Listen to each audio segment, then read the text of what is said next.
I'm Scott Cusey, and over about the next 30 minutes, we're going to take a look at how easy it is to do some of your own minor body repairs.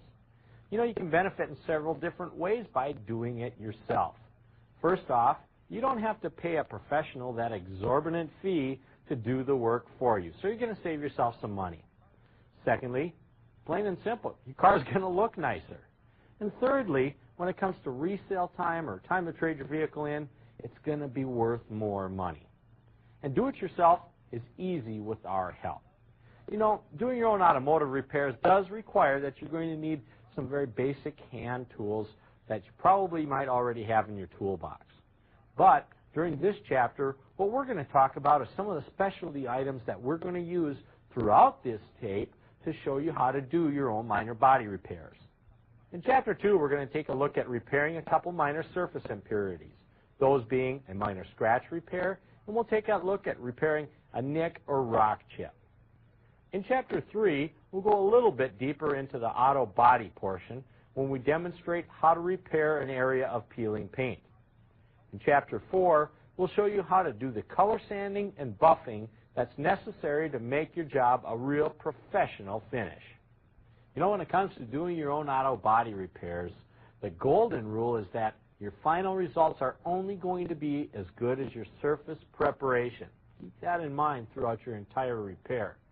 The best starting point you can have, actually get out the old wash bucket, car wash soap, some sponges, wash her down real good. Get some of that excessive dust and dirt and stuff off before you start doing your repairs, especially if it's only a minor repair that isn't going to require sanding and stuff like that.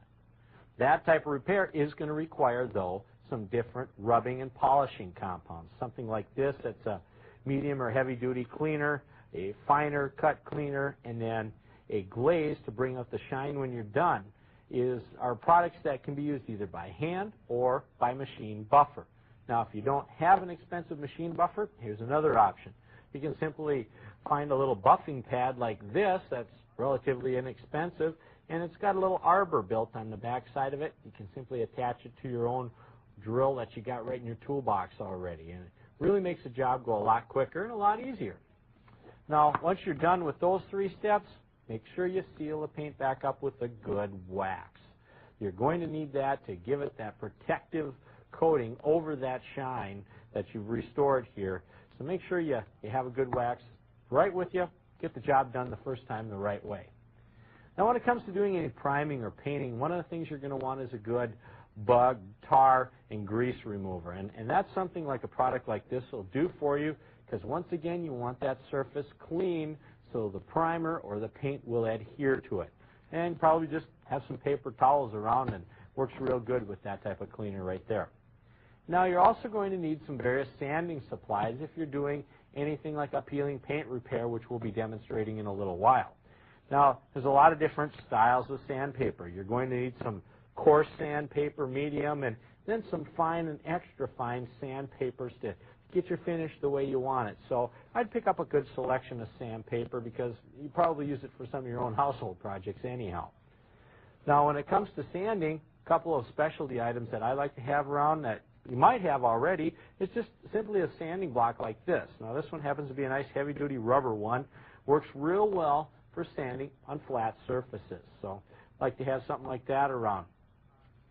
Now, if you're sanding on more rounded surfaces, contoured surfaces, maybe the edge of a fender, I like to have something like this. And this is actually a sanding pad that you can stick your fingers in on the back side, and you can see how I can just bend it. You'll attach your sandpaper here, and you can kind of bend it around that surface. And what that does is it prevents you from getting actually streaks in the vehicle from sanding just with your fingers on the back of a piece of sandpaper. If you've never done it before, this is really a handy item. Makes the job, again, go quicker and easier. Now, when it comes to priming and painting, one of the things that you want to have is a tack cloth. Basically, a tack cloth is exactly what it's called. It's a cloth with a tacky substance on it that you're going to wipe off the area prior to priming and prior to painting. What it's going to do is remove some of the extra dust off the area, and once again, we're getting back to the fact that final finish, it depends on surface preparation. Have something like this, prepare the surface the right way. And whenever it comes to sanding, I like to make sure I'm wearing some protective safety goggles, and a dust respirator like this right here. And that'll keep a lot of the standing dust and everything out of your eyes and out of your lungs and really make it a lot safer job when it comes to protecting yourself also. Now, when it comes to painting and priming, obviously primer and the paint that matches your vehicle is something you're going to have. And paint oftentimes comes in different size cans that match your vehicle. And depending upon how much painting you want to do, you want to just kind of decide which can or what size you need there. When it comes to fixing little nicks or maybe rock chips or something like that, you can pick up the little touch-up bottles like this here. This happens to be a primer here. This happens to be the color for the matching color on the car. And these are really kind of neat because they come with a little brush applicator right inside of them. All you have to do is shake it up and use that little brush applicator to touch up that little nick, and it really does a nice job, and you can't really even tell that there was a nick there if you've got the right matching paint. Lastly, you always want to have a manual for the vehicle that you're working on, or possibly a body repair manual. Either way, have a manual that you can look back and refer to make sure that you're doing the procedure the correct way. Right now, I'd like to congratulate you for taking the first step towards becoming a successful do-it-yourselfer, and that's what Car Care Seminar is all about.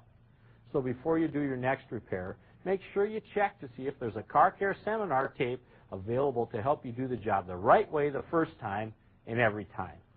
Now, let's get started with our first minor body repair.